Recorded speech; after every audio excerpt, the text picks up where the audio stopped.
Street TV on YouTube. Share the live. The Street 919 FM.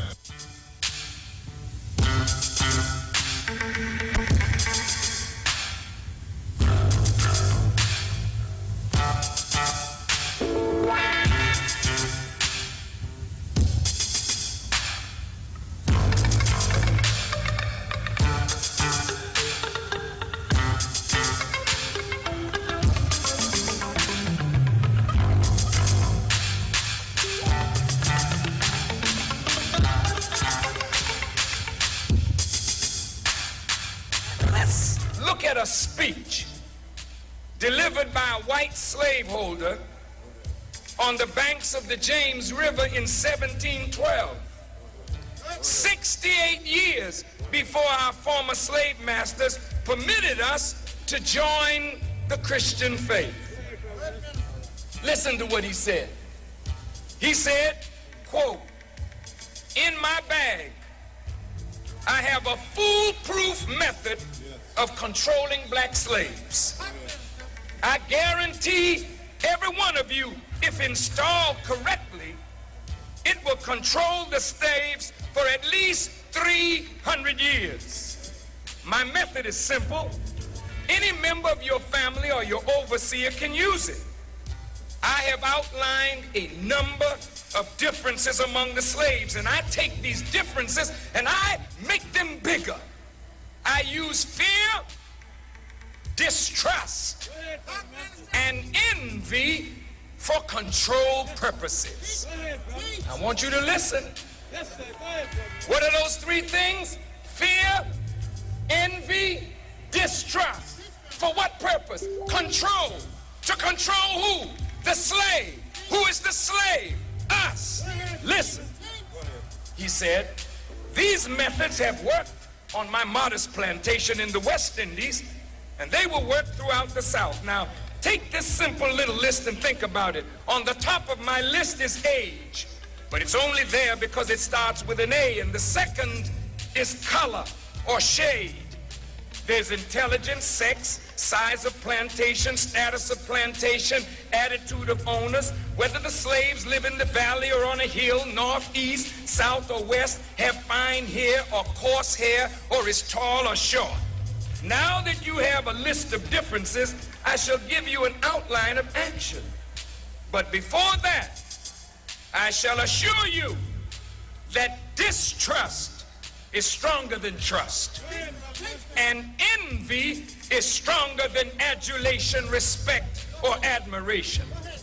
The black slave, after receiving this indoctrination, shall carry it on and will become self-refueling and self-generating for hundreds of years, maybe thousands of years.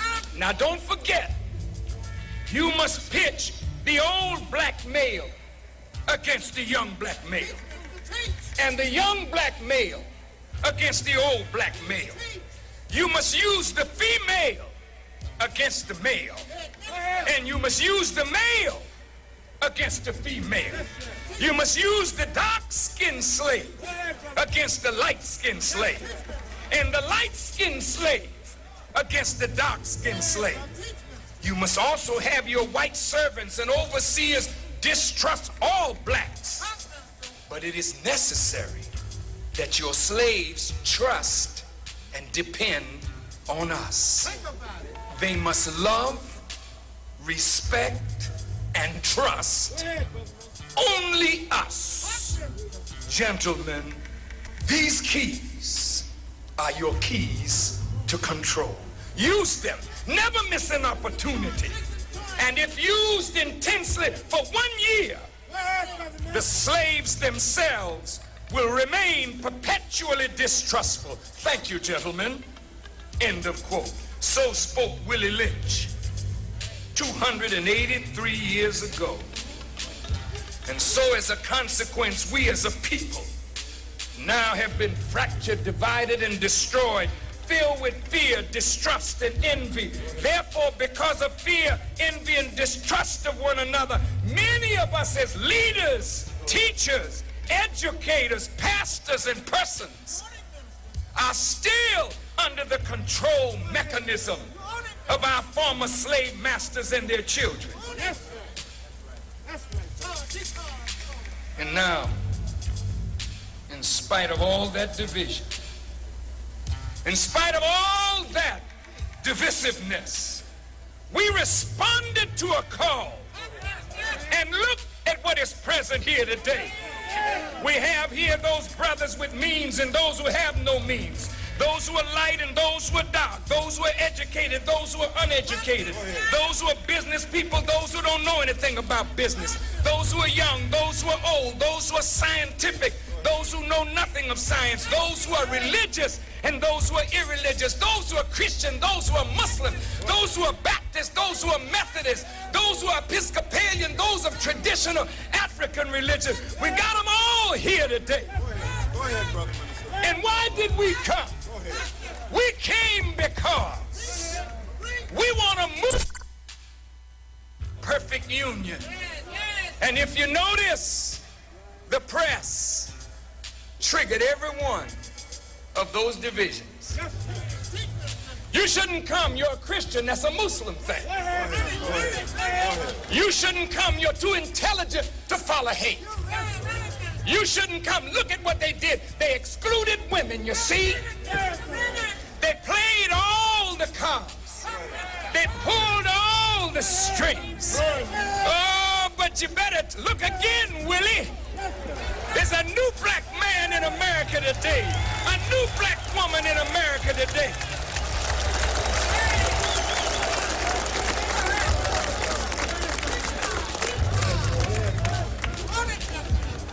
Now, brothers, there's a social benefit of our gathering here today, and that is that from this day forward, we can never again see ourselves through the narrow eyes of the limitation of the boundaries of our own fraternal, civic, political, religious, street organization, or professional organization.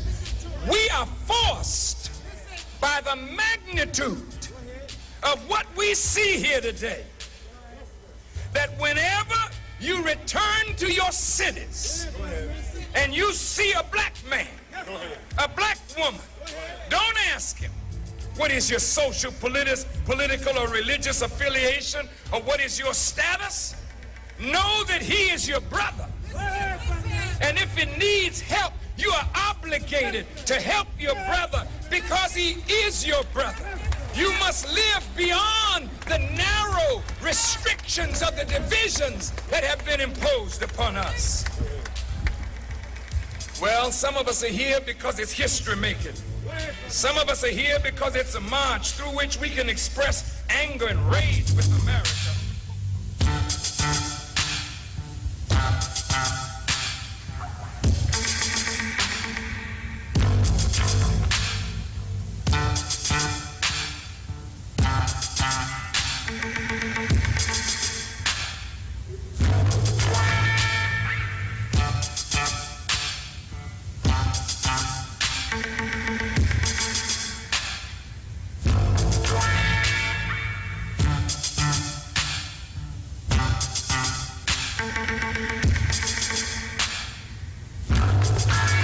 Greetings, listeners.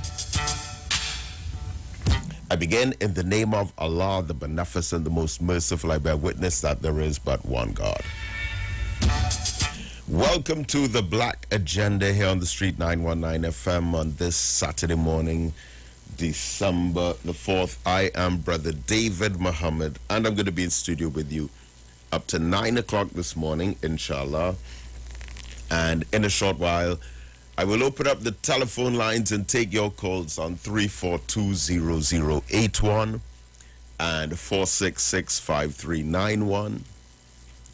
You can also send WhatsApp messages directly to me on 332-0214, and we are on the Facebook page of the Street 919 FM.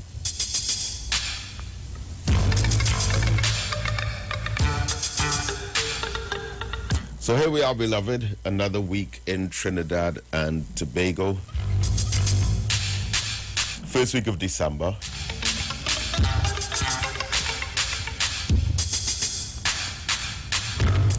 and so much taking place, including a murder rate that has peaked for the month of November. I heard one statistic that it was the bloodiest month in all of Trinidad and Tobago history, with 77 killings. If I'm not mistaken, prior to that it would have been 65 or so, which would have been in January some time ago, but I need to verify that. But it's disturbing, because we have had a few days where there were some numbers of people who were killed in one day. I think there was a couple weekends back, where there were 12 or 13 murders in just over a 48-hour period. And it's a very disturbing reality that we all face, and we all share these problems. There are multiple combined causal factors behind these types of occurrences. It's not one group's problem and not another group's problem. It's not a problem for the police, but not for the community. It's not a problem for the government, but not for the people. It's not a problem for the school system and not for the healthcare system. It's all tied in. It's all combined. One of our greatest goals must be to transform the fact that many of our communities are food deserts. This should be a national mission for us. That we shouldn't have any part of this country where you have a large number of residents, citizens by the thousands, and within those spaces, no food is produced. That's insane. That's almost like signing up for modern day bondage.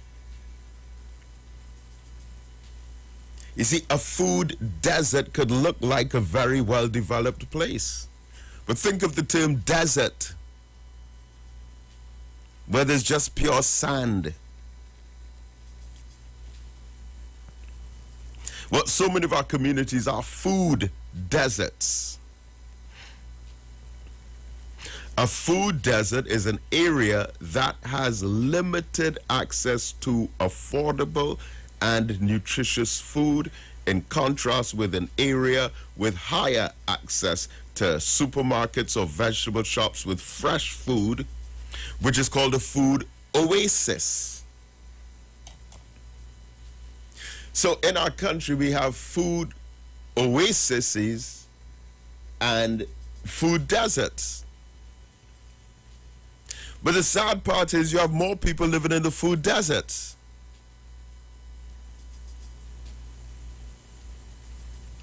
Imagine you have 10,000 people living in a community, and when they want something to eat, they leave their community to get food and then come back in. Now, there are all different types of consequences for a people who live under that kind of arrangement. So, being identified as a food desert considers the type and quality of food available to the population, in addition to the accessibility of the food through the size and proximity to food stores. Imagine living in a community and everything that's available to eat is coming out of oil and grease Wow. Or just pure flour. No fruits, no vegetables.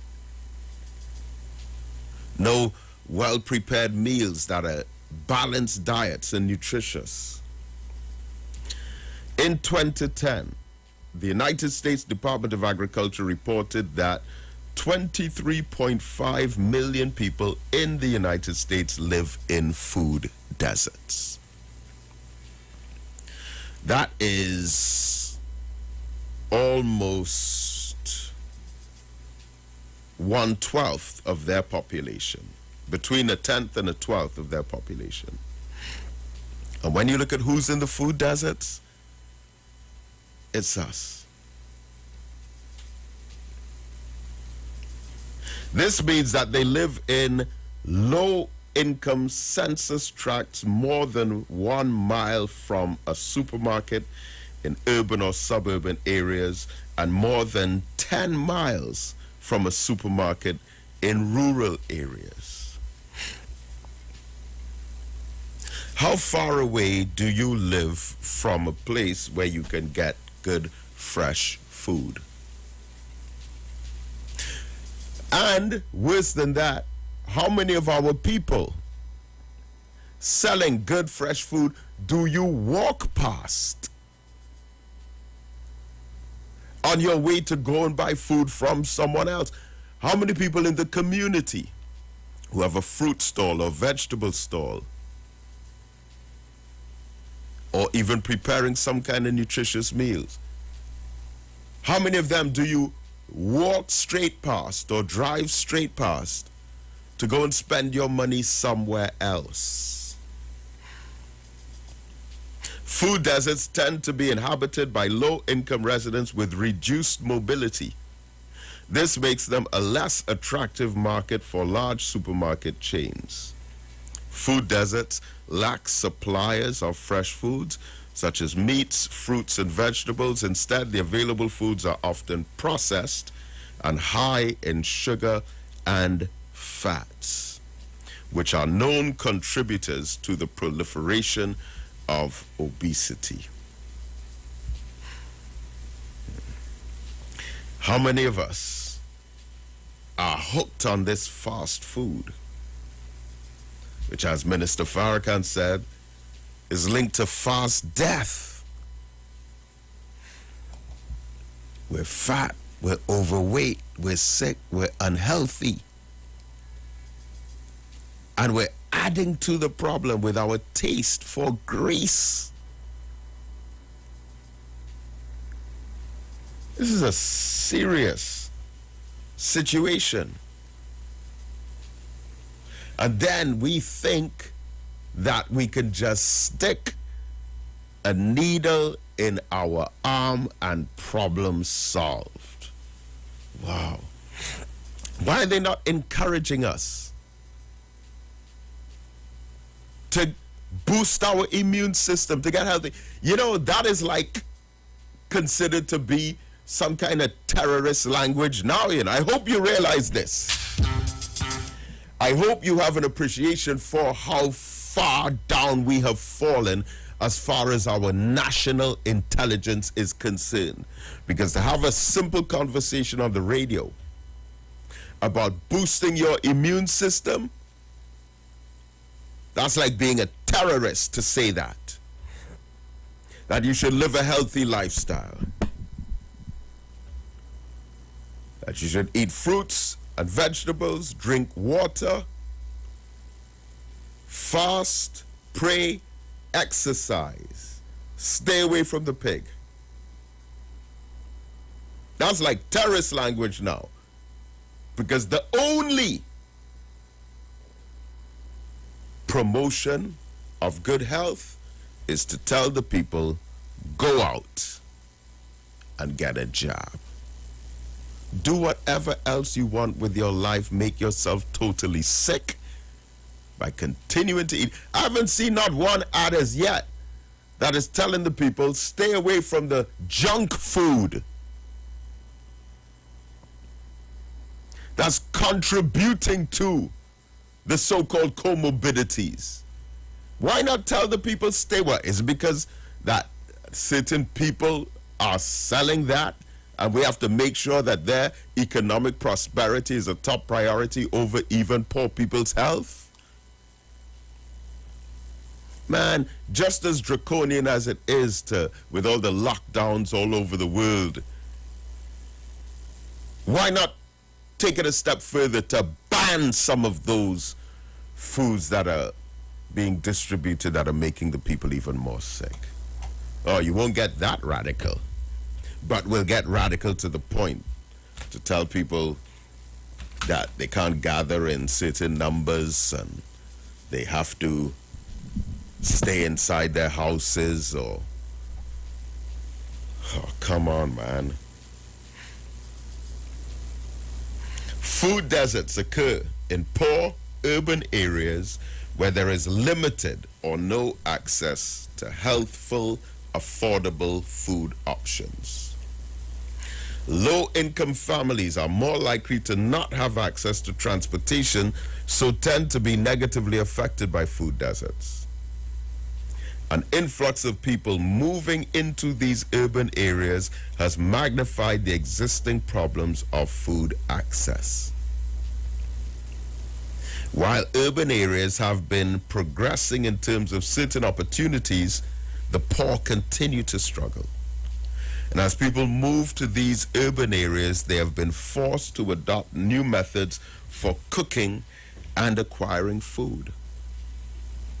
At the Kwame Ture Center every Friday, although we might be closed off maybe till the end of the year, we're not sure as yet, but we had the African farmers market. And the brothers and the sisters who come to Juma would buy the food, take it home. You have a good meal right there. Good food. That's the real healing. The Honorable Elijah Muhammad said in Message to the Black Man, he said the first thing that we have to think about when it comes to spending our money in large quantities, we have to buy farmland. Farmland. He said before we think about all kinds of other luxuries, we as black people have to think about buying farmland.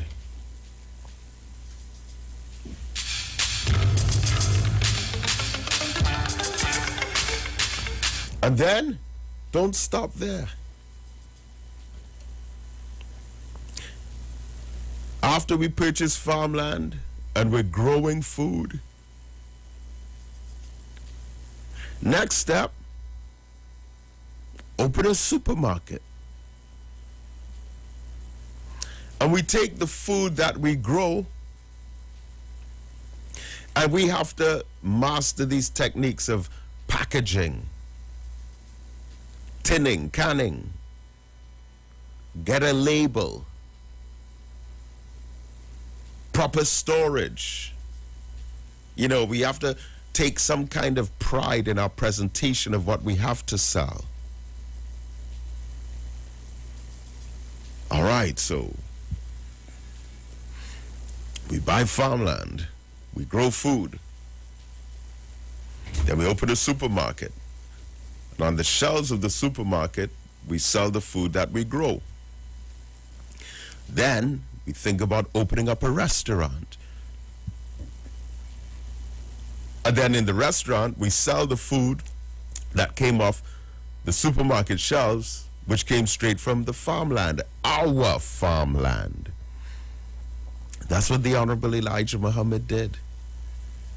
He had something called the 3-year economic program. The 3-year economic program. And he got his followers to put, I think it was 5 cents a week in the 1950s and 1960s. 5 cents a week. Next thing you know, we have an acre of land, 2 acres of land, 10 acres of land. 20 acres of land, 100 acres of land, and food is being produced. So our communities no longer are food deserts, and guess what? We're more healthy, less visits to the doctor.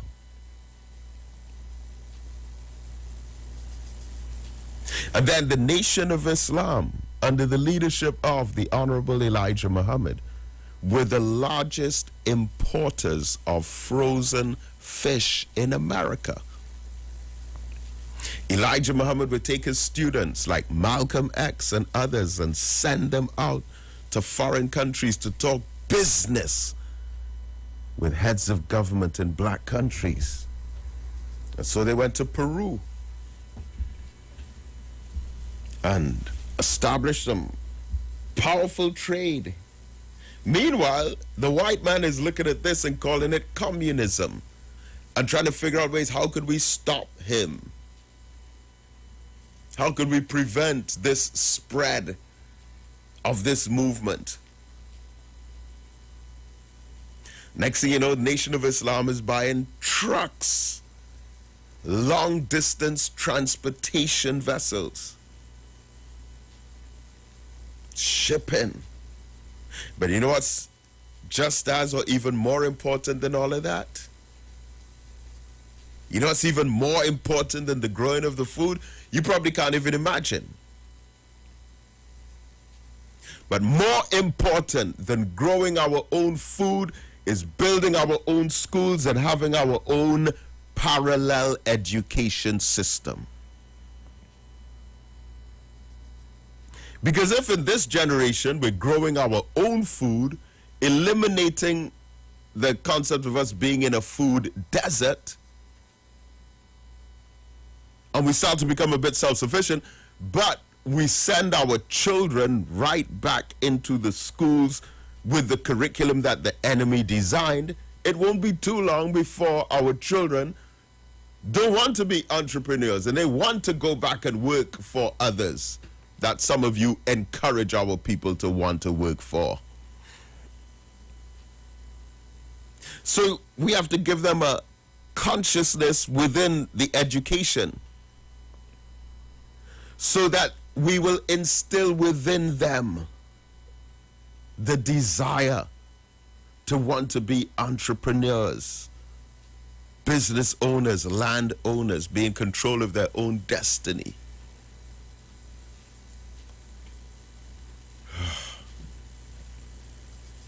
It's not good enough to just tell all of us, hey, go and get a job. That's all the health that you need to think about. No, don't do that. When prices are high and there is a lack of financial assistance, many living in places with limited grocery stores find themselves in a situation where they are unable to get the food they need. Another domain to food deserts is that they also tend to be founded where poor minority communities reside. Sometimes the issue with urban food deserts is not the lack of food in the area, but rather not enough nutritional knowledge about food. Listen, we have some unique health challenges, and I want you to think about this.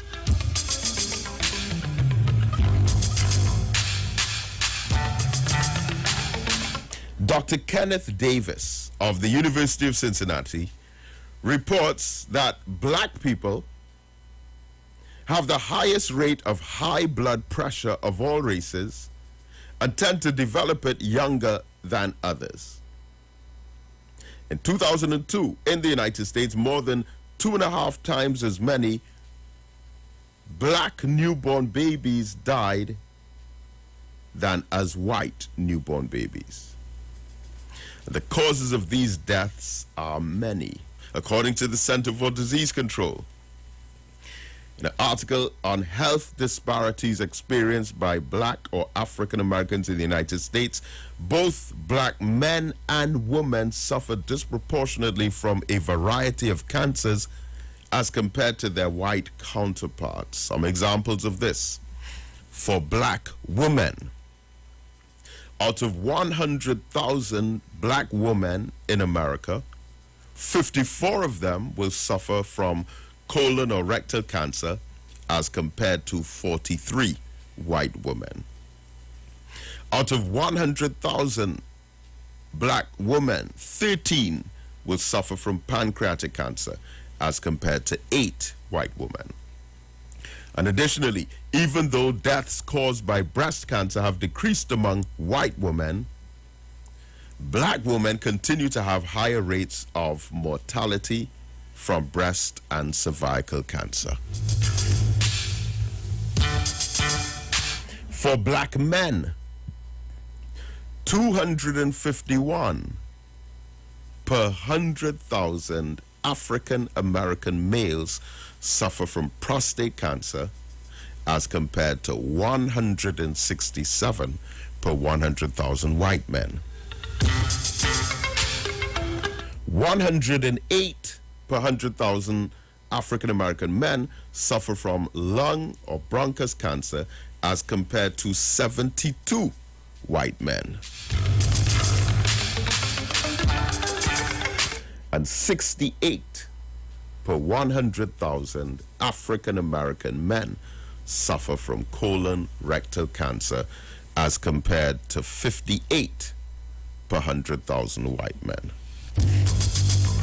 Now, again, according to the Center for Disease Control, the top 10 causes of death for black people in America, and this is up to 2016: heart disease, cancer, strokes, unintentional injuries, diabetes, chronic lower respiratory disease, kidney disease, homicide, sepsis, that's the body's response to infection leading to tissue damage, organ failure, or death, and Alzheimer's disease. Now, here's what I want to ask you as I open the line. Here's what I want you to think about. Black people generally, overall, are more healthy, stronger, fitter. We run faster, we're more athletic. And if you don't want to go along with the athletic argument, look at what we have endured. Do you realize that when the enslavement of African people was over, they tried a number of other indentureship schemes to replace African labor and nothing worked? African people were kidnapped, beaten, placed in ships, chained together. Dr. Eric Williams, in Capitalism and Slavery, said that African people were transported in these slave ships like rows of books packed on shelves. Those are Dr. Eric Williams's words. I wish this country could return to some of the consciousness of Dr. Eric Williams. Dr. Eric Williams wrote in Capitalism and Slavery, which was his PhD thesis, which should be required reading for all students in this country. Dr. Eric Williams said it was like the transportation of black cattle.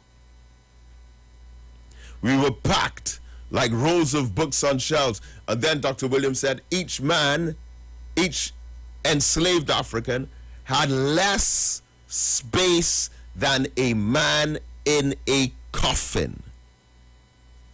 That's what our first Prime Minister wrote about the slave trade. Where has that consciousness gone?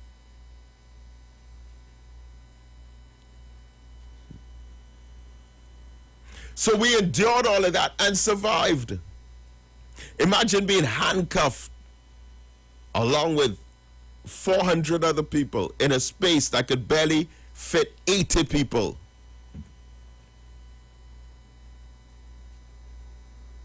And you become submerged in your urine, sweat, vomit, feces, with rats and roaches running all over you, and they throw food down on the deck, and you have to scrape it off each other's bodies to eat it to survive.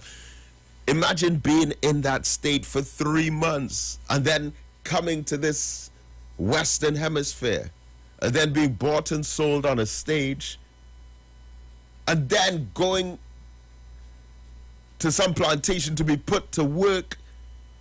Now, it's bad enough to go through all of that and then go out and work in a field for sometimes 14 hours a day, but they whipping you too? While you're doing that, they whipping you? And we survived that like nothing. And the black anthropologists conclude that no other race of people could have survived that. They tried all of these indentureship schemes. They brought in East Indians. They brought in Portuguese, Madeireans.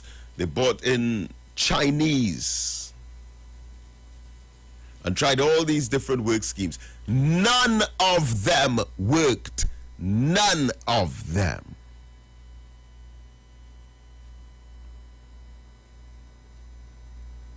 It was considered literally impossible to replace the black slave labor. But hear what, though? Hear what I want us to look at. How is it that we have this strength, this fitness, but in spite of all of that, we are dying at a faster rate than white people and others who might be so much weaker than us? How come?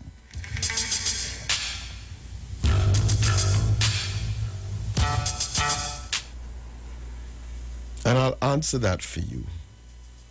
It's because we're living their lifestyle and not our own traditional lifestyle. We're eating their burgers and fries and oily, greasy food and fried chicken. We have degenerated ourselves into their culture, and we live in all these food deserts, and our young people are running after this death in a box to eat. And they're still strong, and they're still athletic, and they're still fit. It's not good enough to just tell our people, go and get a job, and you're still eating all that grease? And we still suffering in all these different ways? 3420081 and 4665391. Let's go to the phones. Assalamu alaikum. And are you still in, Brother David? Walaikum salam. Good topic this morning, Brother David. Brother David, the same people who give us a lie, the greatest story ever told, which we know is a lie, a book they give to us to keep us enslaved. The same people who looted our ancestors from Africa, put them on a plantation and treat them like slaves. They became slaves. These are the same people coming today to tell me that they are going to give me something to save my life. The same people, you see the school that you just spoke about, that is number one. I was watching, going up the road yesterday, watching a guy had a sign, Canadian sweet corn. Canada is a cold country. It's a cold country. Are you eating that? They modify these things. They modify tomato. They modify okra. They modify all these things, but David, imagine they are the ones that providing food for us thousands of miles away. Tin, food in tin, peas don't grow in tin. You understand? Fish don't swim in tin. Cow don't eat grass in tin, but you eating that. They provide us, and you eat it, you must get sick. Comorbidities is what killing you. The things in the system, you see every time they talk about diabetes and hypertension and prostate and all these sort of things. You understand? If you go back, when they brought us from Africa, our food was changed, you know. The type of food you eat, it changed. That's why all these type of sickness coming down on us. You see, Brother Farrakhan, that's what you just play with them, that really lynchship. I wonder how many people understand that is that relationship. How many people understand that? But David, we still living through that. They have us on the plantation and they have us against each other. Because when you could tell me when a man could speak, you get a land, you know, a land in this place after what our ancestors went through. And a man could repeat that every now and again. The better land that you get. The other government come and give insurance, a whole set of land. You don't talk about that, we talk about that better land, Brother David. Brother David, there are some people, I wonder this stuff about all who listening, all who conscious African people. There's those brothers in Mova, they send a product called Eco Clean. You understand? It's a very good product. I bought it down. It's fantastic. And I was looking for the area. I didn't see it when I went in Dabadi. And I called them and I asked them where it is. And they look around and they say, get it in Twin City Mall. It's a boss cleaner. No, but we have that at the Kwame Ture Center. We have a whole table of those products.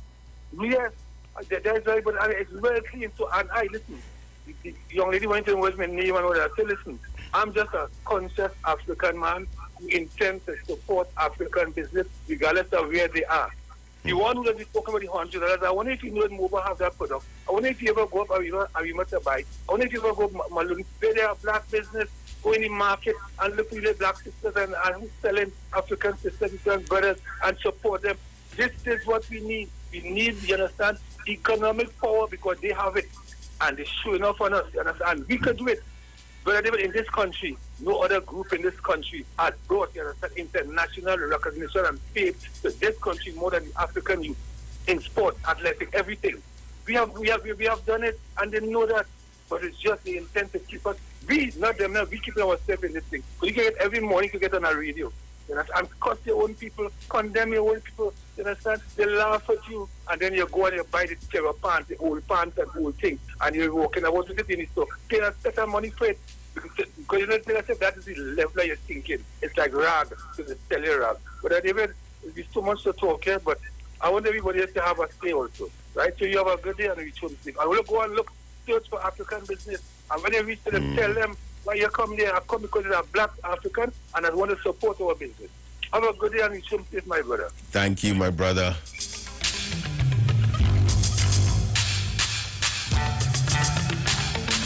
Good morning. Oops. Caller, good morning. Good morning to the amazing, should I say Spider-Man? Oh, Brother David Mohammed. I'm 73 years, and you remind me of the Marvel comic Spider-Man and Superman and all these people 50, 60 years ago. You are indeed amazing. And I ask that the powers of Almighty keep on this program every Saturday to edify us. The only thing with me, Brother David Mohammed, I don't know what my race is. I am mixed with Spanish, Indian, white, and my husband is French and Spanish as well. And he has a lot of German blood in him, not physically, but through contacts. He worked with the embassy for 50 years. So I am real mixed. But I want our people to unite, really unite, and let us live together as one. You see what you're talking about food today? Yep. Yeah. I live in Twin City in a corner house, and people used to tell me, what are you doing with all that bush around your house? In front of the house is a big Julie mango tree, which never stop bearing. There's a noonie tree behind the house that I drink noonie every morning. My husband didn't want to drink it, so he's paying the penalty now. He's bedbound. But he had preferred the cigarette and the alcohol. I am telling my story for people to come alive and with what you talk about this morning, the foods, the fruits, the vegetables, the water. This is what is keeping us alive. It kept my mother until 95 and my father until 96. My father was on the Indian African side and my mother was on the Spanish white side. But let's forget race and let us come together as one and unite. And I know I made a promise to you, Brother Mohammed, if you remember my voice. Yes, I do. Yeah, because my husband is bedbound. I can't leave the house. I'm sorry to hear that, though. Yeah, and I am a caregiver. I used to go out there and help people when they call me. When they ask me, how much you charging? I say, I'm not charging you. You won't give me what you have, because I needed to travel to go. And so I stopped driving when I was 50. Yeah, so the thing is, I love what you talk about the foods this morning, and the amazing thing, my 22-year-old son got a degree at agriculture, and he's coming home every day with food from the tourist center.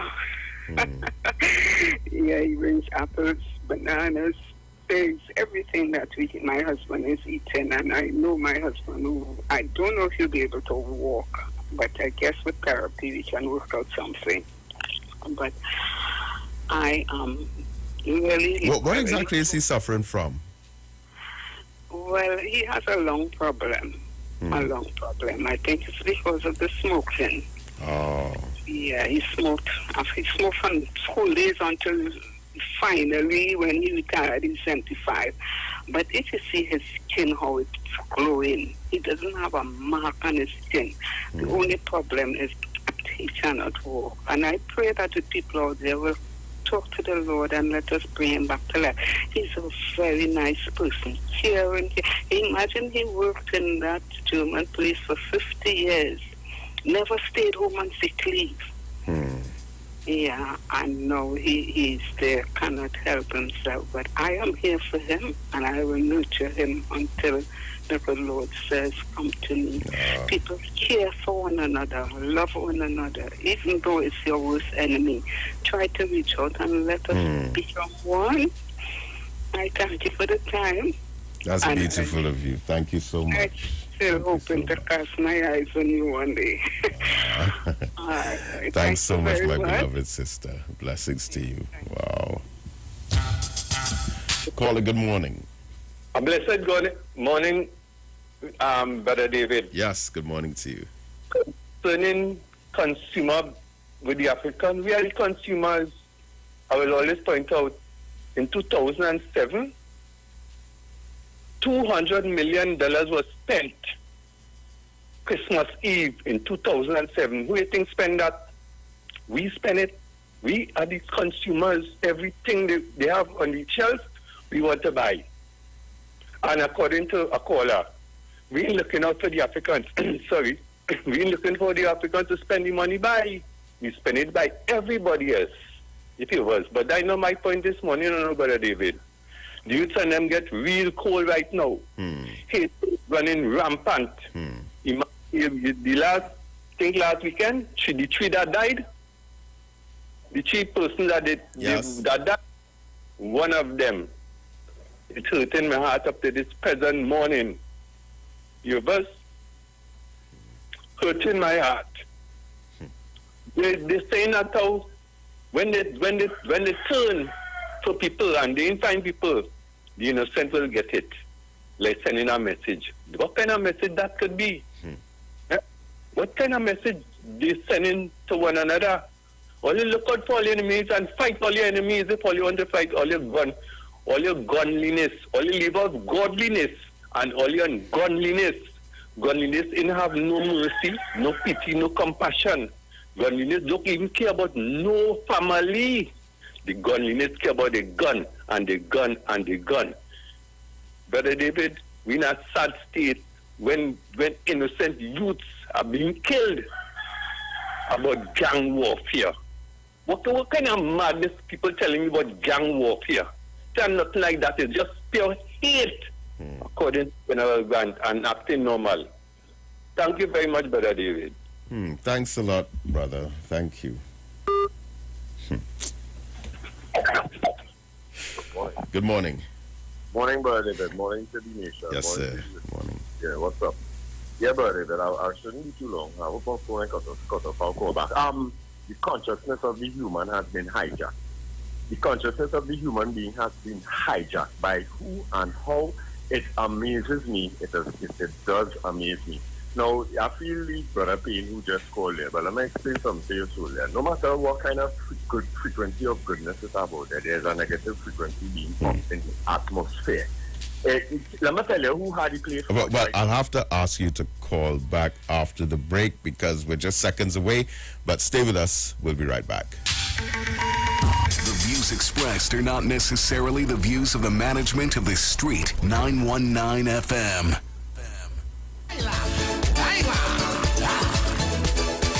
They say Georgia them causing plenty bacchanal in the place early Christmas morning. Christmas morning. A man and the wife end up in a fight cause out left and right. The man feel she horning. She horning. He tells she do darling it's Christmas time. You bring me gift from your heart, I bring from mine. Anything you want, honey, I will spare a dime. Tell me what you want for Christmas. Tell me what you want for Christmas. She said, I want clothes, I want shoes. Don't pick up nothing, honey. I want shoes, I want house, I want land. The man gets some flexi, say, well, it's best you go and let I want buy that for you. Oh, Christmas morning, I want how your name calling so. And I want that, I want this, and I want that. You bring your ham and sorrel, we bring me shak shak and quattro. I want this, and I want that. I want this, and I want that. What you want, what you want, what you want, what you want, what you want. Ayo.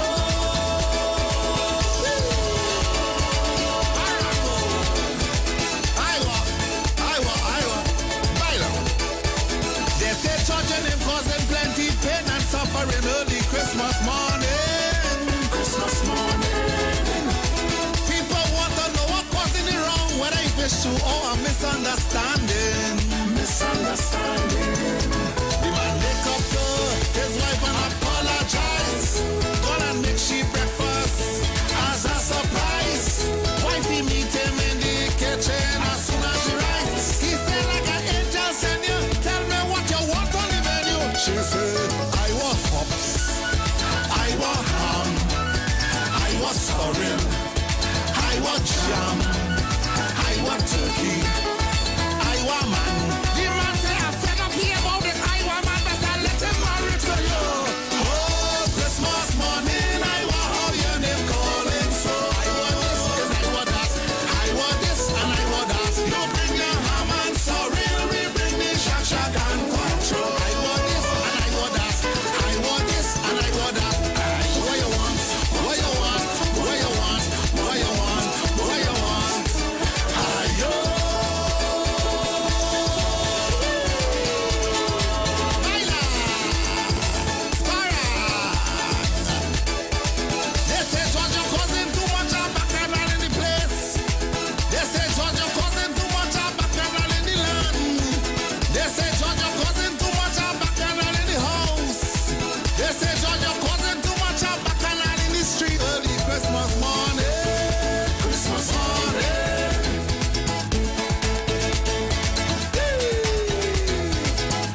Baila. Spara. Iwer.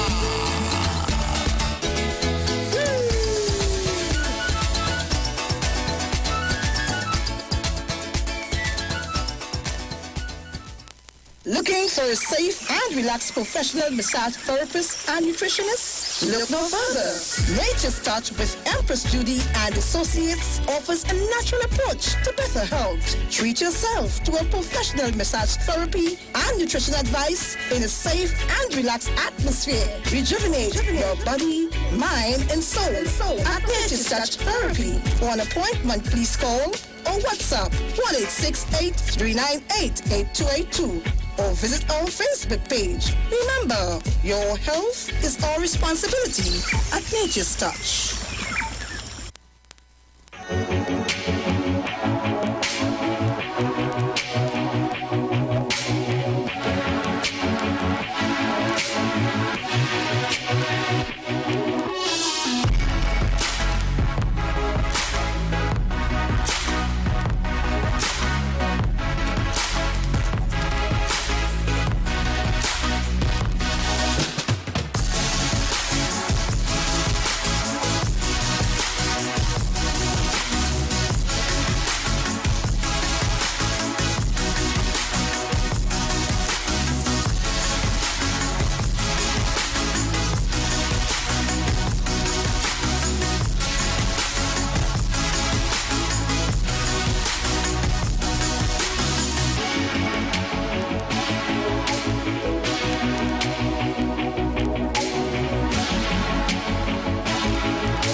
Every Friday between 3 to 4 p.m. right here on the street, 919 FM. Radio you can see. Log on to our Facebook and YouTube so you can see live interviews and performances from some of our very own local superstars. Right here on the street, 919 FM.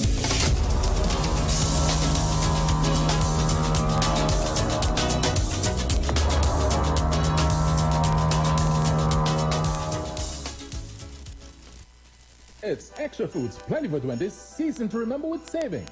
Swiss macaroni 5 for $20. Best dried pigeon peas 4 for $20. Carrots per pack 5 for $20. Blue Band margarine 3 for $20. American Classic Cola 2 liter 3 for $20. Sunshine Nutty Flakes 12 for $20. Holiday Tortillas 7 for $20. And Fruit of Juices apple or orange 9 for $20. Yes, it's the season for Plenty for 20 specials. And sale runs November 26th to December 6th. Extra Foods, always extra for less. Welcome the Christmas holidays this year with quality and attractive furniture from Stylist Furniture Limited. 2 locations, 51 Rushwood Street, San Fernando, and 101 Crackness Village in Princestown. Select from a wide range of contemporary furniture to enhance your homes. Now open on Sundays from 10 a.m. to 2 p.m. Call today, 652-2542. Season's greetings to all our customers and friends from Stylist Furniture Limited. Stylist Furniture Limited. For this time in you. Better vision for your physical eyes, and through the eyes of faith, let healing arise in your mind, body, and spirit. At Natural Heal Ministries, we teach kingdom principles for living that brings the blessing of God to your mind, body, and soul. NHM Professional Associates are located at number 10 Moody Stewart Street, Monrepos, San Fernando. For more info, contact Dr. Desmond Phillip at NHM on 349-3494. NHM Professional Associates can be heard live on the street 919 FM every Saturday from 9:05 to 9:55 a.m. Blessings in the wonderful name of our Lord and Savior Jesus Christ. You are invited to listen to the Final Hour broadcast heard every Monday from 12 midnight to 5 a.m. in the morning on the street 919 FM radio. Hear my mom, Pastor Helen Garcia, and myself, Pastor Valentine Garcia Jr., preach the word of God to the elderly, youth, and children. We can be contacted at 629-0113 or 623-8444. The church is located at 26 Prince Street in Port of Spain. We look forward to you joining us. God bless you. As my life I lay it on the altar, as my life. after all the talk during the week, don't switch off on the weekend and keep it on the street. It's classic soca and classic kaiso when you're liming with the live wire on Saturdays from 5 to 7 p.m. only on the street 919 FM. Share the live. Share the live. The Street 919 FM on Facebook and Instagram. Share the live. Iowa George on Instagram. Share the live. Iowa TV and Street TV on YouTube. Share the live. The Street 919 FM.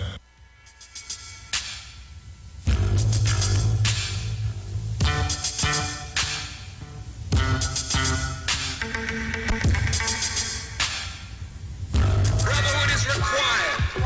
Brotherhood is demanded. Brotherhood is obligatory.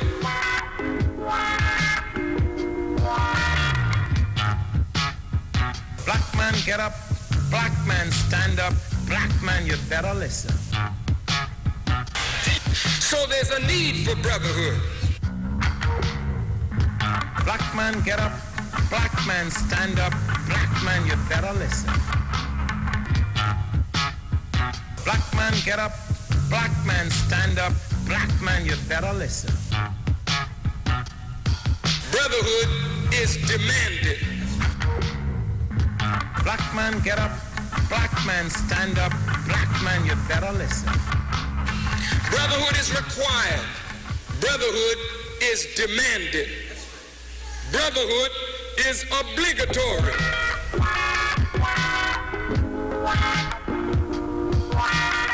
Brotherhood is essential, it is urgent, and it is compulsory.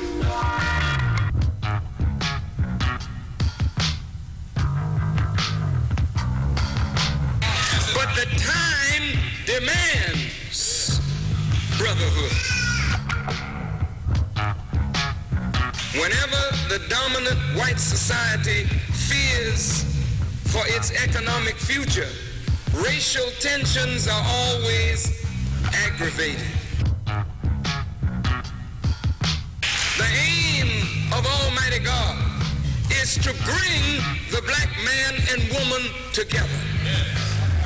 The aim of Almighty God is that we, no matter how divided we have been in the past, must experience unity in order to gain the success that we seek and the progress that we desire.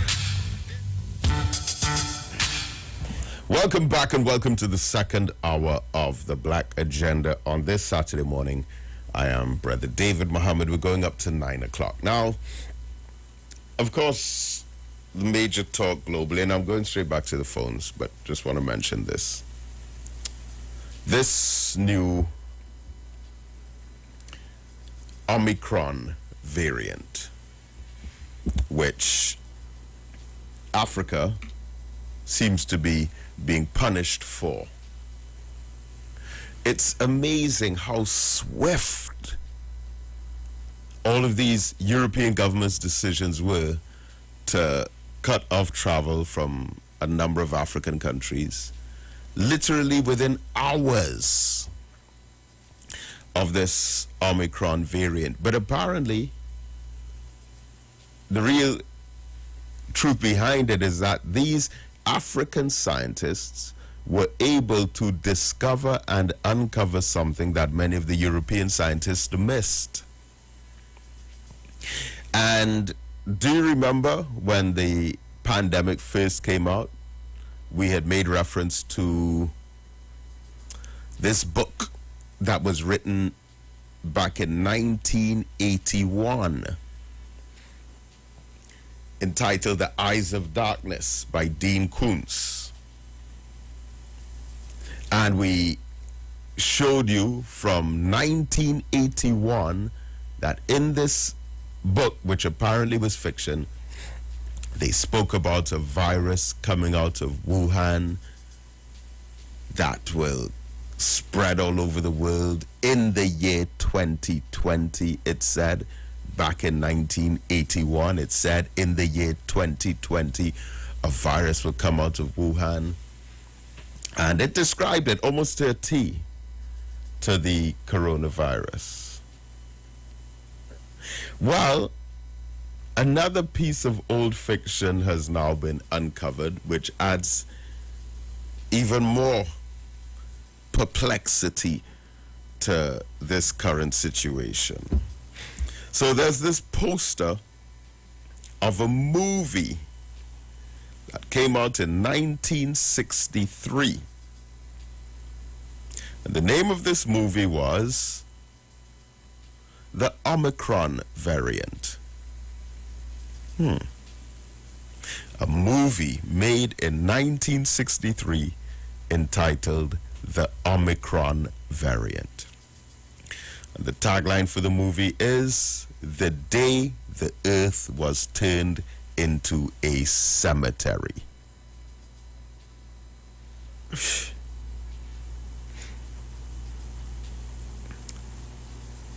It stars Nigel Davenport, Michael Murphy, Lynn Frederick, Saul Bass, Paul B. Radin, and Mayo Simon. The Omicron Variant, the day the Earth was turned into a cemetery. What is it with all of this fiction becoming real, and old books and old movies from decades ago, now hearing about it in this, it's something. There has to be something behind that. There has to be something more than. Why would they name this Omicron variant after an old movie about the Earth turning into a cemetery, and not even declare that? You know, we're out here thinking, oh, well, that's probably some new strain of some bacteria or virus that they found in a lab. It's the name of a movie from almost 60 years ago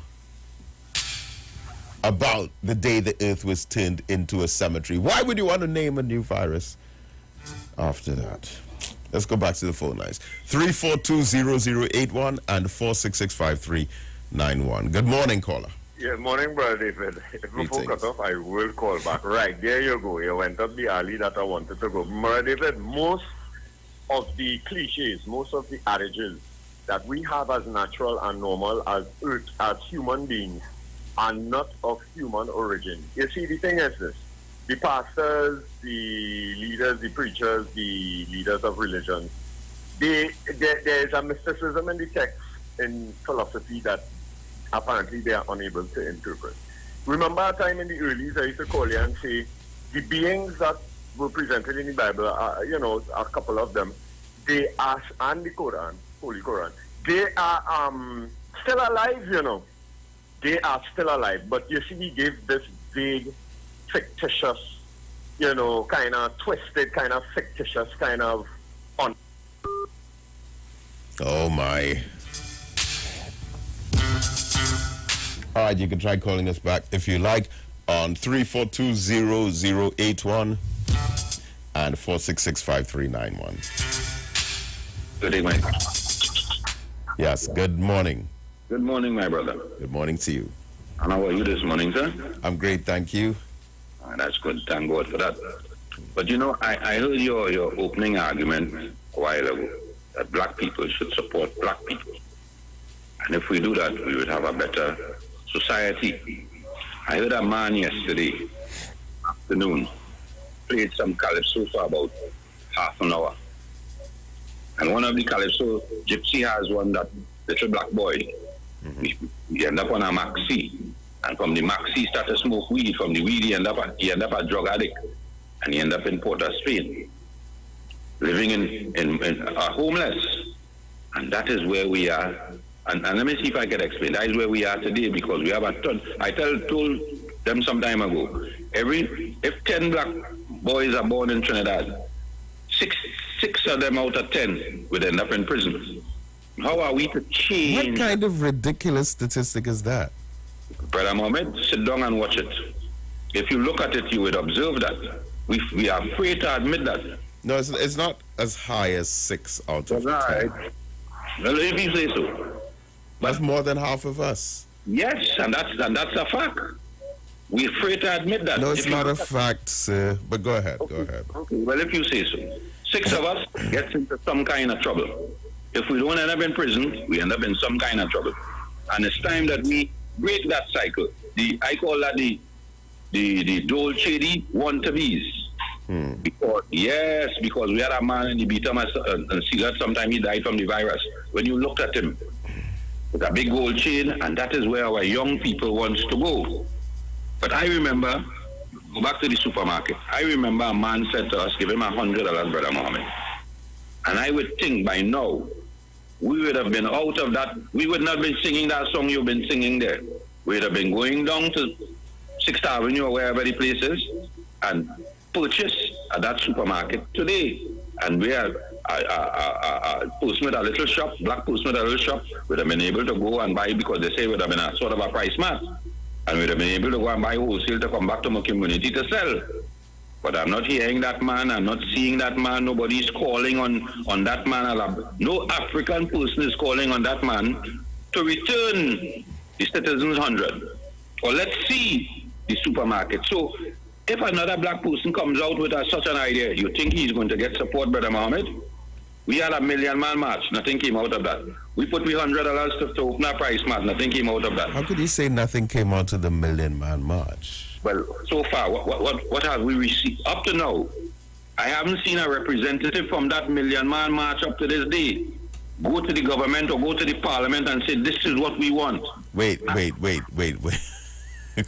You're not talking about the Million Man March led by the Honorable Minister Louis Farrakhan. No. I'm talking about the one we had here. How could you have a Million Man March in Trinidad? Well, what we had here, sir, with Mikey K and Andy Williams and all these fellas, what march did you call that? A Million Man March? There aren't even a million men in this country. Well, I know, but we had a march here some time ago, which I think you was a part of, if I'm not wrong. How could I be a part of I don't know. I'm asking a question. So I'm asking. Okay, listen, caller. Since you called in, you've been speaking for less than 3 or 4 minutes. Mm-hmm. And you have stated about 6 or 7 inaccuracies, one after the other. Which are those? Because I pointed out that... from the very beginning to the very end. Let's just put it that way. 6 out of 10 of us are in prison. Brother man, listen. Well, all right, so we moved on. We tend to disagree on that one. My question is... But that's not just something to disagree on. That's outrageously ridiculous and inaccurate. If you say so... The prison population... Hold on a second. My point is, they come back to black people supporting black people. I have put my $100 with a man with the intention that today I will be able to go there, buy goods that are cheap. The same thing that you're talking about. All right, well, in fairness, that same man that you speak of has done all different kinds of beneficial projects for his community. Up to recently, can't remember what it was, something that he did very, very recently, but he's investing in young people. He had the Swimming to Success program, over 100 young people. But while he's doing what he's doing, okay, so one particular project that he was involved in collapsed. But while he's doing what he's doing, you insist on almost every week calling on him, pointing a finger at him, as if you have some kind of grudge that you cannot let go of. Meanwhile, he's moving on. No. He's doing his thing. And you also said, among the numerous inaccuracies that you uttered, you also said that nothing like that has happened since. Well, again, it's happening all the time. We had this week a visitor from the Ivory Coast. We had 3 visitors from the Ivory Coast who visited the Kwame Ture Center. And they were so marveled by the fact that we were able to build this institution by pooling our resources together. Once you instill within our young people that consciousness that they can do things together by pooling resources, by uniting, by establishing businesses, and if one of us or 2 of us don't have the resources to do it ourselves, we can come together and form some kind of company. Now, to me, no, hold on.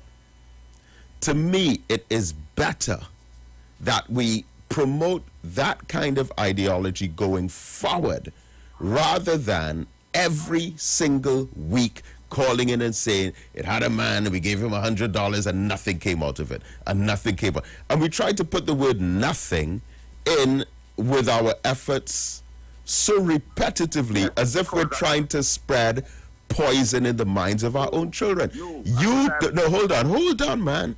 You have a tendency sometimes of dwelling on failure, of dwelling on things that do not work or did not work, or the shortcomings and the mistakes. It's as if you feel empowered by bringing up our failures, when what we need to be doing is building on our victories and our successes. And if that's the message that we're going to pass on to the next generation, we failed doing this, and we failed doing that, and we failed doing the other, and you constantly, every week, bombarding our minds with concepts of failure, how can we ever expect to instill within the minds of our next generation any kind of progressive spirit for them to do better? Because we need to know where we come from. All right, well, thank you for that. At least I can agree with you on that. We need to know where we come from. Very good. Thank you for calling. Caller, good morning. Good morning. Good morning. Good morning. To all. Good morning. That is the thing that hurt me.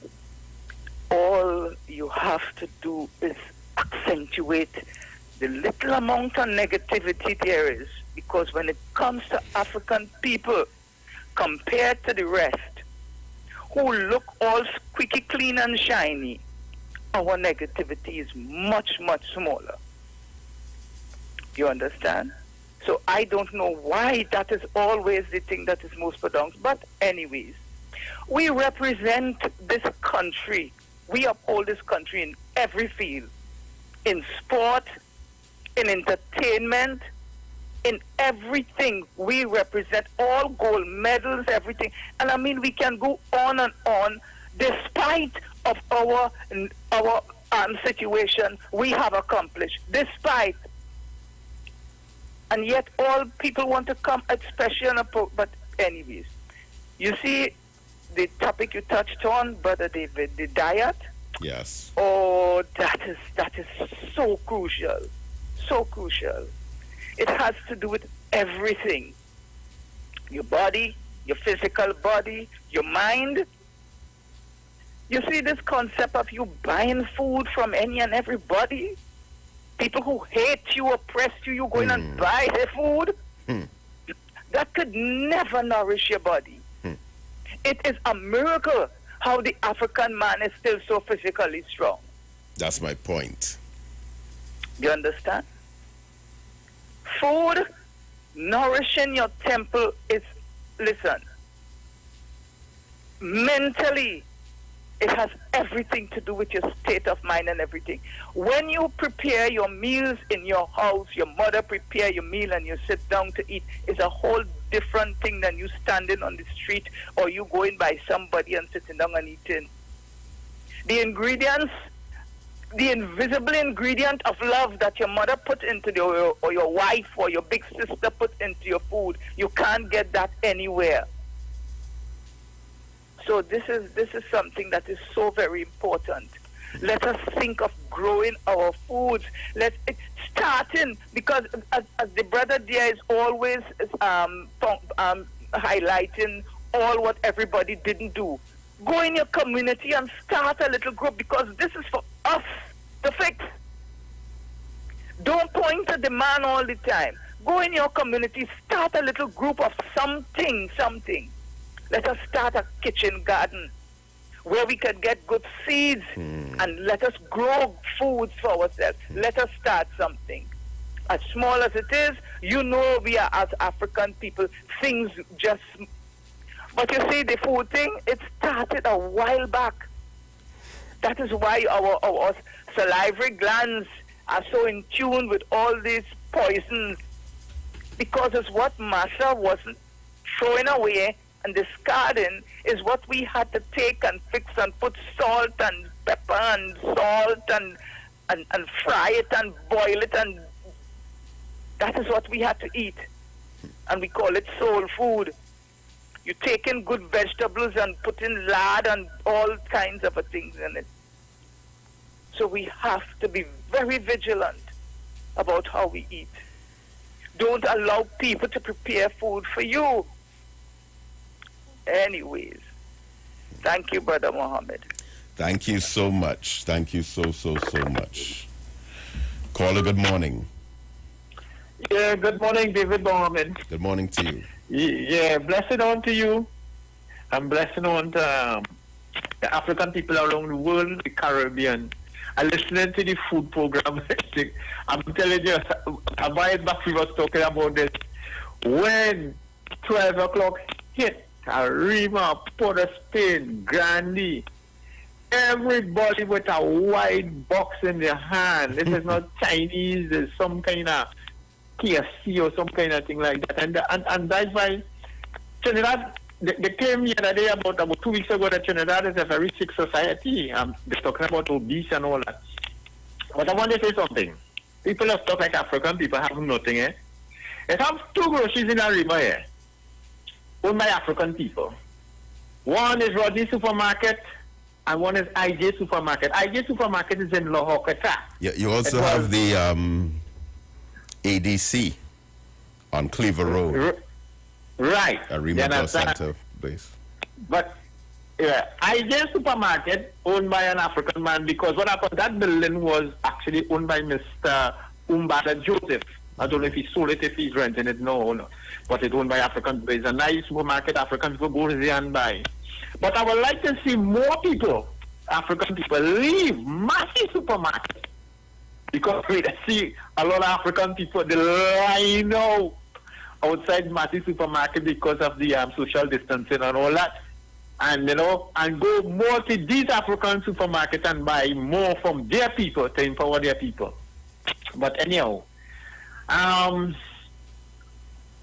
to say this, that guy who called in there, he always calling every weekend and he always talking about the negative about Africa. Let me tell you something, In this country here, the amount of businessmen being pardoned by our government, the same PNM government, owed millions of dollars and they just write it off. He talking about $100. Come on, man. The amount, okay, look at the Prime Minister, he speak about dishonesty with African businessmen trying to put money together and he leading down that kind of road now. But we have a Prime Minister who promised never to touch gate, and he did touch gate, anyhow. We don't want to talk about that much anyway. But I want to say, you understand, African people did a lot in this country. And with the song as African people, like African people, so what is we never do nothing in this country. African people is the one who built and cultivate Trinidad and Tobago over 800 years ago, coming right up the road, since in slavery days. We are the ones who built the roads. Yes, it was in tracks, and then it was in gravel road, and then right. You understand? We are the ones who planted all the cane, the cotton, the coffee, the cocoa, and all the thing in Trinidad and Tobago. And the other people come and get rich off of it. Millions of dollars off of it. And today, we will still see our government taking up the mass amount of land and giving it to these people. You understand? He would not come in here and speak about that. But he always talk about some man collect $100 from a supermarket. You understand? He will speak about that. You understand? You will see that for taxpayers' money, who the government always takes it down to the people of Trinidad and Tobago. You'll see other races will come and get contracts for hundreds of millions of dollars and they pick it up and give it to them. But he does not speak about that. But what's important is a black man took $100. Yeah, you understand? Again, you understand? Look at what we're doing. A black man, the government mentioned, let's get the rich richer to create work for the poor. You understand? The people and them who really had the most amount of wealth in this country is a group of people call themselves the 1%, right? What more the government can give to these people to make them more rich, to create work for the poor? You understand? You know what they're going to do? Our little business, what government running, like the ministries and things, and you know what the government owns. It's a private out everything. You understand? And then what happened there? They run the economy of Trinidad and Tobago. What's in Duke and Tobago? You saw they're bringing him down? He promising to give public servants $10,000 bonus for the Christmas if he win the election. He's a bad man. He's mad. He's crazy. He should be locked up. You understand? What the PRM is promising to give to poor people? Take the economy, give it to the 1%, you understand? And let it create work for the poor. That's what the Prime Minister said on a platform. Let the rich get richer to create work for the poor. What he's going to do, how he's going to give them? These people don't need money, these rich people. They already have money. So what is going to give to them to make them more rich? The economy of Trinidad and Tobago to run. You understand? And he see that, hey, yeah, but we are doing the right thing. He is speaking about that. That guy has to open his mind to what the government he loves and see the destruction that they are going down towards our people, to the people of Trinidad and Tobago. And the people who want to feel it the most is African people, because we are the bottom of the barrel. Because if this man decides to do this leader, the Prime Minister, to the poor people of this country, the only people going to feel it the most is African people. That guy who come in and talk about this $100 to open grocery, his mind is far from being opened. He needs to open his mind, you understand, and see what direction the government is going. Understand when the Prime Minister said these things, you understand? And when have a blessed morning, David Mohammed. Well, thank you. Thank you so much. Yeah. Okay then.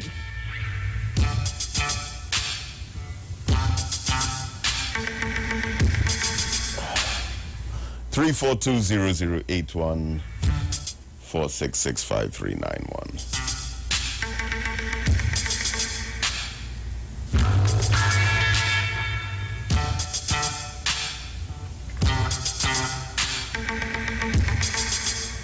Good morning. Yeah, Brother Muhammad. Yes. Morning again, Brother Muhammad. Yeah, I'm again. Yeah, Brother Muhammad. Yeah. So the consciousness of the human has been hijacked. You see what you just explained to me about the Omicron? Yeah. Right.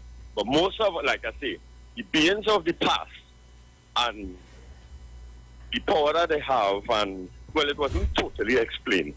All this knowledge, let me tell you, one of the reasons why the white man is so powerful is because they didn't went behind money, you know. They didn't really go behind the goal, you know. They burned books, Brother Muhammad. They burned all they took the originals, invaded libraries, great libraries. What was this great library that was burned now and invaded again? I forget the name of the library, boy. Alexandria. Right. Herein lies the knowledge of these spaces, the gaps. These books are hidden deep in the Vatican. They are in Russia. And they are also kept held and jealously guarded in Germany also, because they are the ones who invaded countries. They invade anywhere that had knowledge. And they burned it down, and they kept the originals. And it's from this knowledge why they are able to manipulate the consciousness of the human being. That one of the things is that the reason why there's a gangland attempt, constantly to oppress black people, you know, the American Indians went through a dread fate also. They get practically wiped out, murdered out. It's because of the knowledge that they have and the connection to nature, to creation, and the development and power and the kind of technology that they could bring into being with the awareness and the consciousness of being close to God. They say close to source, but we'll use God for now. And black people, I tell you, at times, these are about the last set of black people in the galaxy, on the earth, you know. What happened? Anybody who has any knowledge that could make this system fail, and you use a word, I wouldn't say too long again, it is called draconian. And we are under the laws, we live in a system, a draconian system. That draconian word was taken from the name of the dragon, which is Alpha Draconian. most of the negative ways that we possess was indoctrinated, murdered, genocided into our consciousness by the descendants of the draconian. And unless we understand that the force and the power that we are dealing with, because black people have a certain special natural spirituality and an understanding of creation that is not needed if they are to keep exonerating the ignorance, the hate, the murder, the killing, and the mayhem which is always injected into our societies. But we need to expand our consciousness a little more in order to understand what we are up against really in truth and in spirit. And that's what I have to say this morning, Brother David. We need to expand our consciousness to understand why a book from the 60s describes what is taking place here right now. And in closing, most of the problems that the humans face are not of human origin. Thank you very much, Brother David. Thank you so much.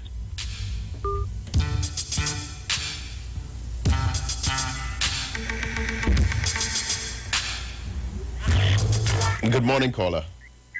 Good morning, Brother David Mohammed. Good morning. Yeah, now, we said all kind of thing, but we ain't talking about who control the credit union. We control the credit union, and we are to encourage people to put away money there. Because it has a Hindu credit union come out, and it in last 6 months, and it mash up, it fit out, right? So the black man still hold on to something in this country. You see? Yes. Yeah, we hold on to the credit union, and we are to encourage people to save free money there, right? Because we still have power, we have the credit union, we know about banking and saving, right? So we still have something, right?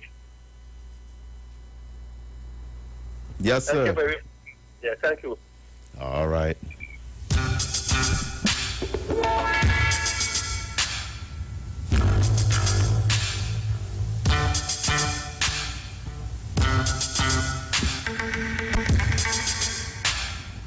Good morning, caller. Yes, Brother David, it's here. An Indian woman working in the Ministry of the Tax have been accused of embezzling $1.2 million. It was in the news last night. They show a face and everything. Some time ago, last year, 4 Indian guys were charged from some corporation for some $21 million. They charged another one the other day for 200 something or $400,000. You understand? I met a guy there and I was talking to him, we were speaking. I didn't realize he was a police until another guy told me when he left. He said, this guy that he worked with, another police. You know what he said? He said, boy, all the Negro people are stupid, yeah, people are doing stuff. But they said, Negro, I'm not a Negro. I'm an African. He said, anyway, sorry about that, but you all are stupid. Well, they steal by the thousand. We just steal by the million. A policeman killing a policeman. You understand?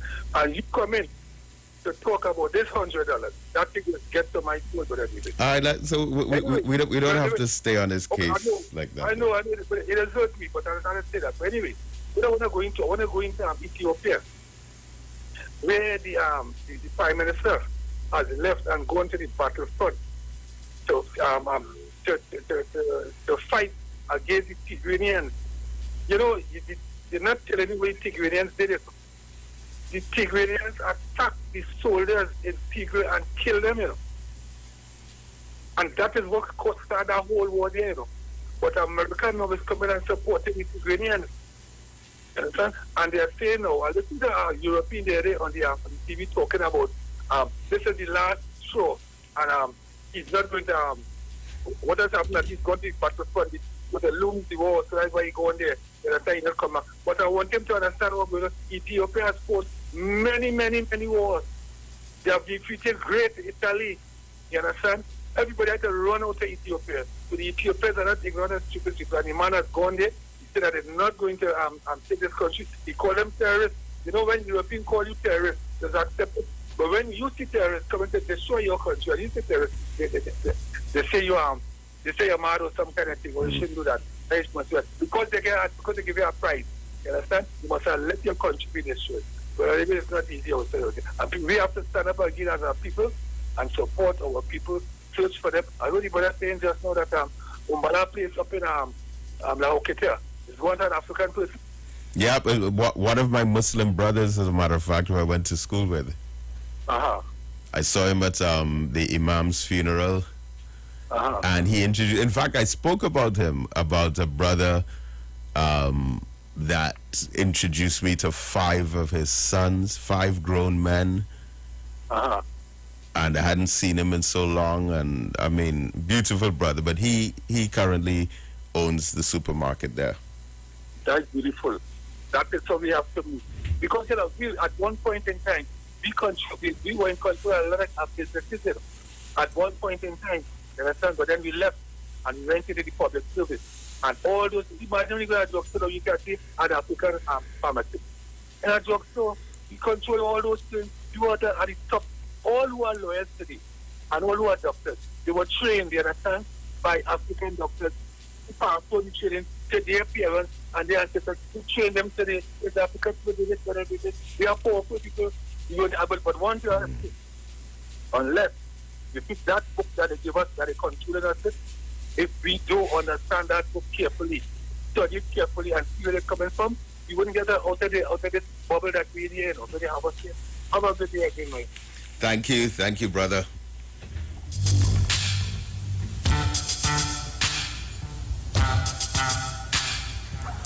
(3420081) and 4665391. Good morning.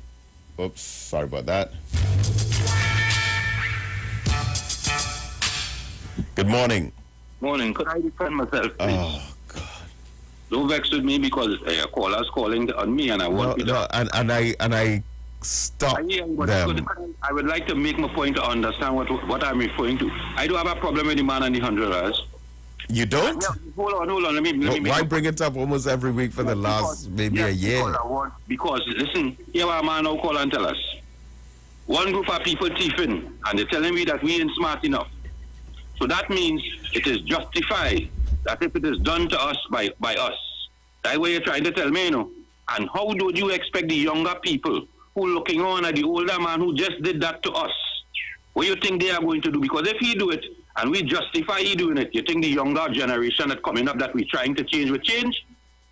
That is the point I am making to us. Because here we're going on, we see she going and make she jail. The lady yesterday and several others, the one in our regional corporation.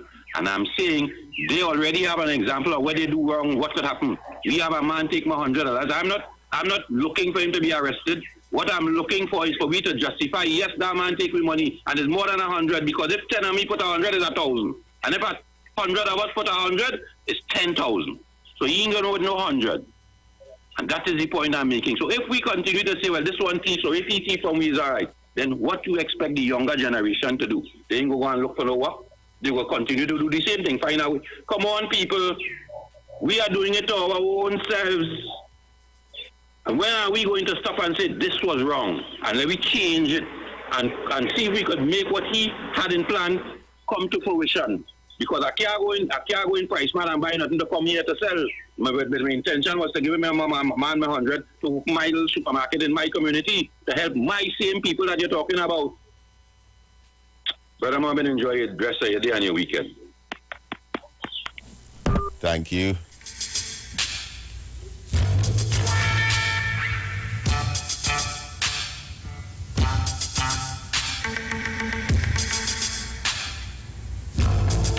Good morning. Go ahead, caller. Good morning. Too long honest, too long to poor, and the African people. African people never used to fight money, you know. But the people in Trinidad, the Africans started thinking like they are only fighting money. African people help people. All in Tobago, we say we help. And they just so, I know why they're fighting money. So, look, Tobago and all getting that thing now. Fighting money. Money are because they don't have to set our money. Then they can't live a good life. They can't live good life with all the money they have. And people that people wake up, you know, I know thing. I know I'm on this terrible thing place to sell. If you see him, the man walk up and mommy, he just see me man and people buying that roti skins. So me African people start cooking on food together, don't make nothing clean for them to eat. Let me not looking forward to it. Thank you, sir. All right. Thank you.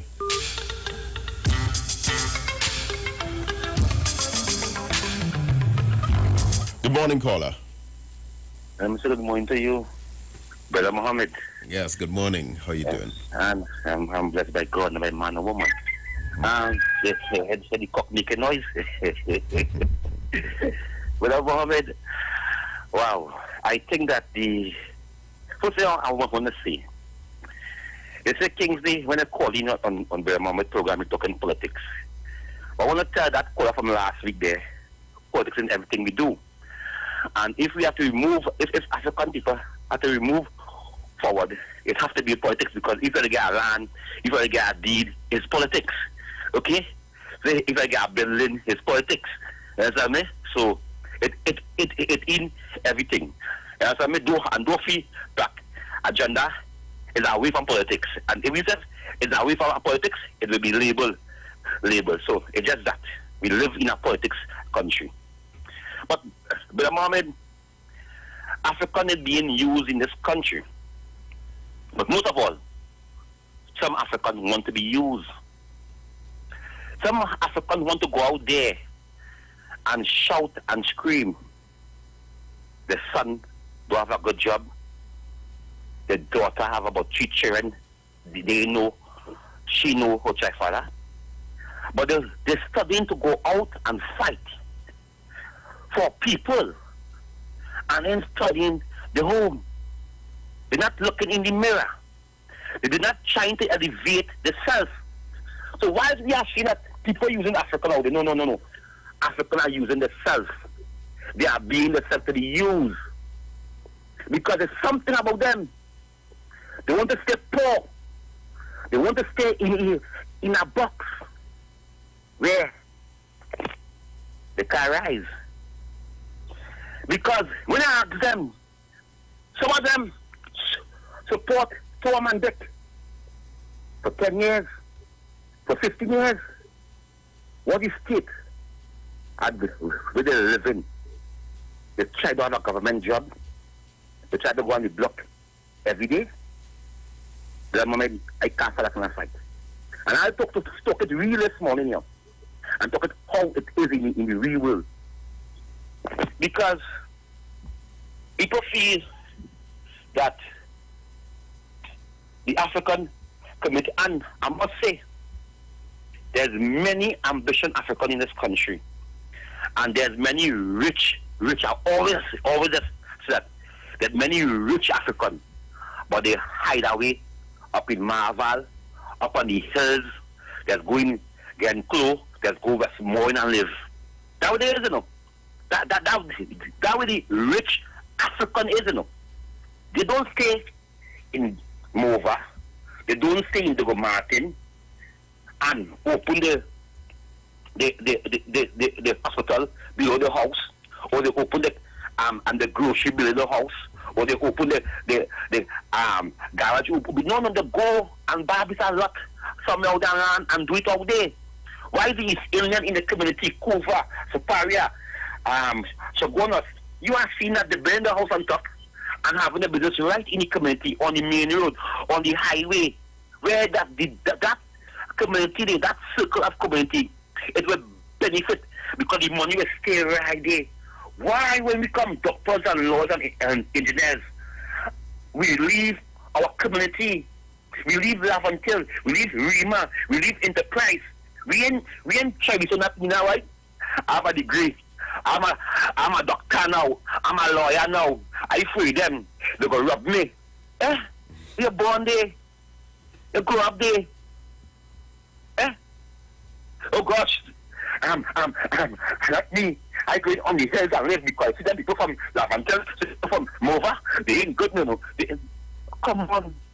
Oh, come on. But moment, if you take a survey on the road, why is it going on this morning? And any big boy car pull up to you, like a BM or a Benz. Look at it. Just look at it. Is that a black man driving it? Is that a black man in a Benz? Is that a black man in a BM? But the point is again, look, we are hearing who are house here and who are house there. But it is That's not the point. I know that man have money. I know that man have money. Understand me? And if you work for it, but I know that, and I know many Africans who sit down in Parliament and know there's millionaires. They are millionaires, but people go to Kingsley, we are saying, hey, you know, that poor man, he's humble. Come on, man. Come on, man. We have to be real. We have to be real. Because if we are pointing fingers at others, and others are helping their own, why we can't point fingers at our own to make our own help us? When we call we own attacking we. Because we can then help we can then help the ones who can help, you know, Kingsley will get help. So as a close by moment, I close with this again. Sit down. Ask how much years is supporting he and supporting she and a daughter has to get up and go and work in the fried chicken place for 8 hours. Eh? The cat sometimes in a day, they can't feed their children. But when to go out there and support somebody who are living in multi-million-dollar house, each one of them MPs in Parliament, the 41 of them, they are living in million-dollar house, big houses. There's no poor. Show me an MP, the 41 MPs in this country who is living. Well, Bishop Benjamin, I must say, our humble sister, Bishop Benjamin from Moruga. I think that she is humble. I think that she is still living in she community when she was a counselor, which she mother. I think that she is very humble. But I leave she out. So I asked for the 39 of them. Show me. So, you just say politics do not work for the African community. Also guns and drugs. I agree with you with the guns and the drugs, but I don't agree with you with the politics because I just say I just turn that one around and say certain parties do not work for the African community in this country. Thank you very much for that moment. So you're saying some do and some don't? Huh? You're saying some do? Yes, some would do, or some would. And by the moment we say, could you identify any that do?